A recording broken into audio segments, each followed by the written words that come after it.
नमस्कार मित्रांनो, doctor P M nutrition प्लॅनमध्ये आपण मील सिक्वेन्सियम म्हणजे जेवणाचा क्रम, मील सिक्वेन्सिंग याला जास्त महत्त्व देतो. यामध्ये सर्वात अगोदर आपल्याला फायबरचे सेवन करायचे आहे.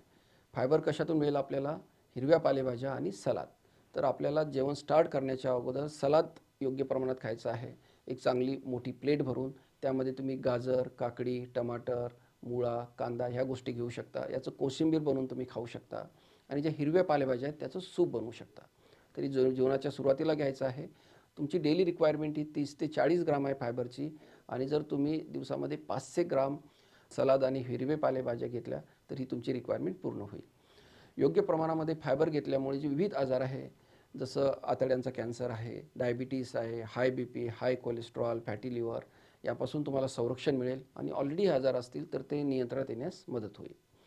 तुम्हाला हा डायबिटीस प्रिव्हेन्शन प्लॅन तसेच doctor P M nutrition plan जर पूर्ण तुम्हाला हा बघायचा असेल डिटेलमध्ये तर कमेंट सेक्शनमध्ये लिंक दिलेली आहे, त्यावरती क्लिक करा. धन्यवाद.